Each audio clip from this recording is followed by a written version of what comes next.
Le 9 juillet 1937 paraissait dans l'Action française un écho de François Vineuil consacré au film américain Un taxi dans la nuit, Midnight Taxi. Mais avant d'écouter cette critique, nous allons faire une courte présentation du film. Un taxi dans la nuit, Midnight Taxi, un film de 1937 de Gene Ford, avec dans les rôles principaux Brian Donlevy, Francis Drake, Alan Dinehart, Zegru Mann, Gilbert Roland et Harold Hubert. Le sujet: un homme de la police, se faisant passer pour un chauffeur de taxi, réussit à intégrer un gang de faux monnayeurs.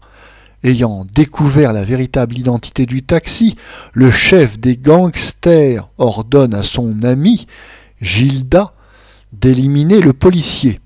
Au lieu de cela, elle lui vient en aide et emmène les agents fédéraux au yacht qui sert de cachette aux contrebandiers. Nous écoutons maintenant l'écho de François Vineuil, texte intégral. J'y reviens. Le cinéma est un métier, et un métier complexe qui exige un long apprentissage.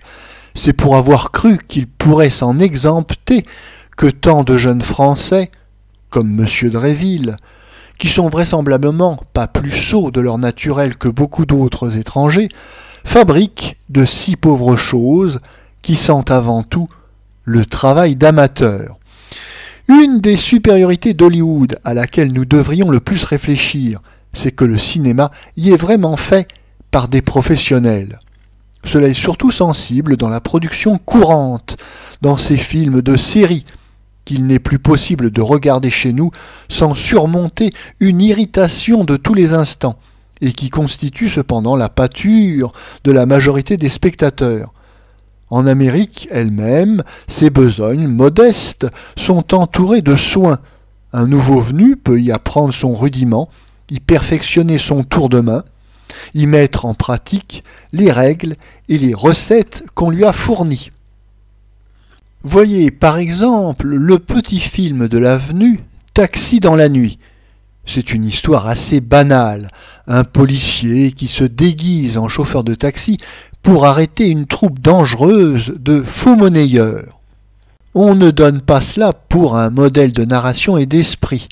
C'est un article ordinaire, bien ficelé, aucun acteur de premier plan, mais ceux que l'on voit ont de l'aisance, un certain esprit d'observation, du pittoresque dans les petits rôles populaires. Les Américains qui ont signé cela peuvent demain tourner un excellent film, beaucoup plus complexe, beaucoup plus puissant, sans que cela ait rien pour nous surprendre. Après Troïka, M. Dréville n'a plus qu'à retourner à l'école, s'il en est temps encore.